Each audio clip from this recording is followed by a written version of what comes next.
곧 중국의 부동산 시장이 죽음의 나선에 빠지게 될 것이라는 분석이 있습니다. 중국 역사상 처음으로 중국 정부가 아무리 부양책을 써도 중국 부동산 시장이 살아나지 못할 것이라는 불안감이 중국인들 사이에서 점점 더 퍼지고 있는 겁니다.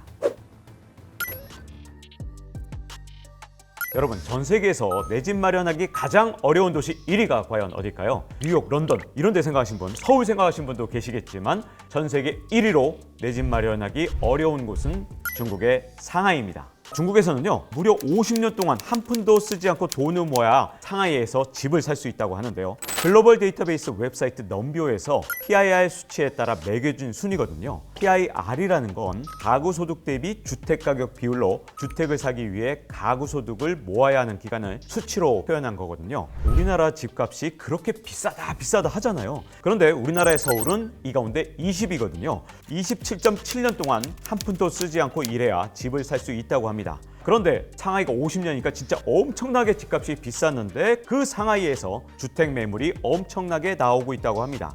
5개월 새 82%나 늘었다고 하는데요.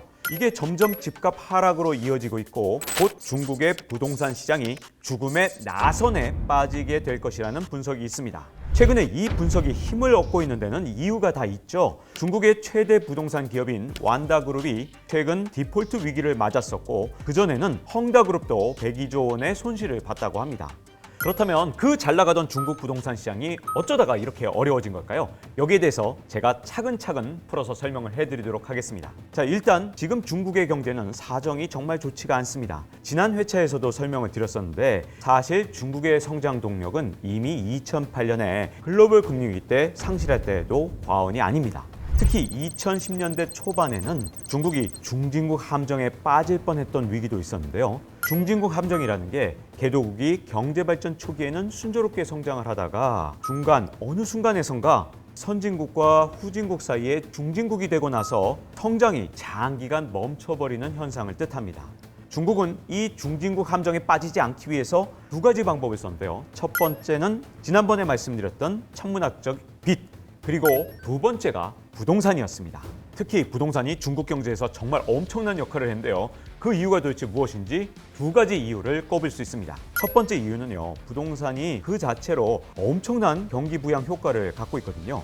일단 집을 지을 때 생각을 해보세요. 건설 인력을 엄청나게 많이 쓰죠? 입주하고 나면 인테리어도 새로 해야 되고 가전, 가구도 새로 사야 되잖아요. 그러니까 부동산 이 개발 촉진이 일어나면 여기에 소비 촉진까지 일어나면서 경제가 살아나는 효과가 있습니다. 자, 두 번째 이유, 부동산 시장이 활발할수록 중국 정부, 특히 지방정부가 더 많은 세금을 거둘 수 있게 되는데요. 이 부분에서 중국 부동산 시장만이 갖고 있는 아주 특이한 특성이 있습니다. 중국은 대규모 토지를 토지개발회사에 사용 수수료를 받고 장기 임대를 해주거든요. 소위 말해서 지방정부가 땅 장사를 하는 건데 지방정부가 이를 이용해서 지방경제의 경제개발 자금을 모으는 겁니다. 이게 가능한 이유가 중국이란 나라가 사회주의 국가이기 때문에 개인이 토지를 소유하는 게 애초부터 불가능합니다. 그래서 주택지의 경우에는 정부가 최대 70년까지 임대를 해주는 형태로 빌려주거든요. 이 과정에서 생기는 토지 사용 수수료가 진짜 그 규모가 엄청나서 2019년 중국 경기가 좋았을 때는 지방정부 세수의 무려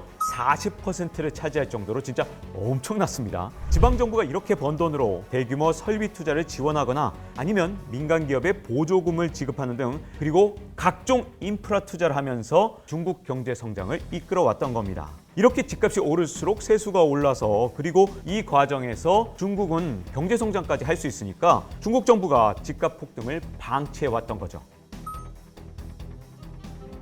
중국 정부는 이 같은 부동산 부양책을 통해서 사실상 중진국 함정에서 벗어나서 계속해서 고성장을 할 수 있었던 거거든요. 문제는 부작용이 정말 심해졌다는 거죠. 처음엔 경제 성장률이 올라가서 경제 파이가 커지니까 좋은 줄만 알았거든요. 자, 그런데 부동산 부양책으로 인한 집값 폭등은 경제 내부의 모순과 특히 청년 세대의 붕괴를 만들어내기 시작했습니다. 자, 집값이 폭등하니까 중국 청년들이 집을 마련하지 못해서 혼인율은 물론 출산율까지 급격하게 하락하기 시작한 거거든요.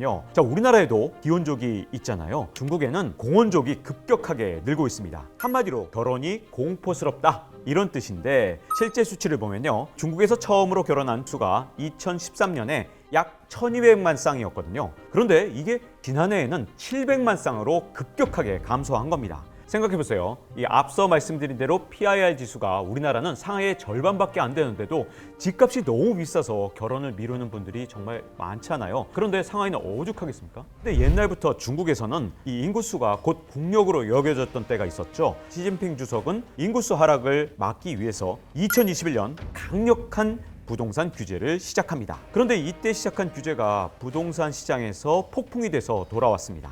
원래 중국은 밀당 작전으로 집값을 잡아왔거든요. 집값이 너무 오르면 규제책을 내놨다가 집값이 안정되면 부양책을 펴서 다시 집값을 끌어올린 거죠. 이번에도 이 방법으로 집값 정도는 예전처럼 중국 정부의 입맛에 맞게 올렸다 내렸다 마음껏 조절할 수 있을 줄 알았는데 웬걸 집값이 잡힌 뒤에 부양책을 다시 내놨는데 2022년이 돼서도 집값이 계속 폭락을 한 겁니다. 자, 다급해진 중국 정부가 역대급 부양책을 내놓자 중국인들이 영끌해서 집을 사서 2023년 1분기에 집값이 반짝 상승을 했거든요. 자, 그래서 이제 부동산 위기 끝났나 했는데 6월부터 다시 집값이 하락하고 거래량이 꽁꽁 얼어붙게 됩니다. 상황이 이렇다 보니 중국 역사상 처음으로 중국 정부가 아무리 부양책을 써도 중국 부동산 시장이 살아나지 못할 것이라는 불안감이 중국인들 사이에서 점점 더 퍼지고 있는 겁니다. 이렇게 중국 정부의 부양책도 아무런 소용이 없게 된 데에는 특히 세 가지 이유를 꼽을 수 있는데요.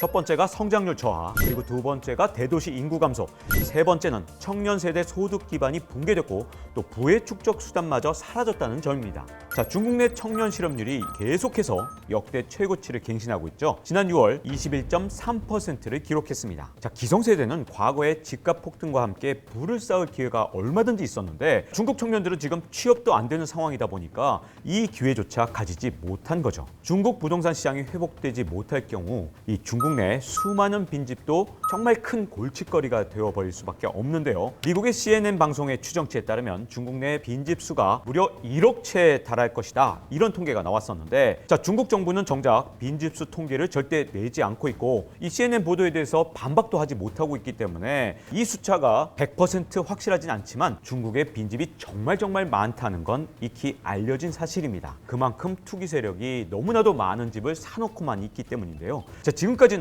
고성장과 인구 증가가 계속되어 왔기 때문에 소득이 높아진 더 많은 수의 새로운 청년들이 기성세대가 비싸게 팔고 있는 그 집들을 사줄 수 있었지만 지금 중국 청년들은 소득이 낮아지고 취업마저 불투명해졌기 때문에 이 빈집을 비싼 값에 사준다. 이게 정말 불가능해진 상황입니다. 우리나라와 비교해보면 우리는 꼭 매매를 하지 않아도 전세나 월세를 주고 있지만 중국은 주택시장의 특성상 집을 임대해주지 않고 아예 비워놓는 경우가 많아서 언젠가는 집을 팔지 않으면 안 되거든요. 만약 중국 부동산 시장이 이대로 회복되지 못할 경우 중국 내에 있는 그 수많은 빈집이 이제 엄청난 골칫거리로 돌아올 가능성이 큽니다. 다만 중국 경제를 우리가 갖고 있는 자본주의 시각으로 바라봐서는 안 되는데요. 중국 금융시장은 중국 정부가 완전히 통제를 하고 있죠. 이 때문에 금융시장에 당장은 눈앞에 문제가 생긴다 하더라도 위기는 막아낼 가능성이 좀 있습니다. 하지만 이런 금융위기를 막아낸다 하더라도 그동안 워낙 부동산 시장 하나에 의존해서 중국이 고성장을 해왔기 때문에 만약 부동산 시장이 흔들린다면 중국의 고성장 신화는 막을 내릴 수도 있는 변곡점에 와 있다 해도 과언이 아닌 거죠. 자, 오늘 중국 부동산 시장에 대해 소개를 해드렸고요. 다음 이 시간에는 더욱 유익한 알거리를 전해드리겠습니다.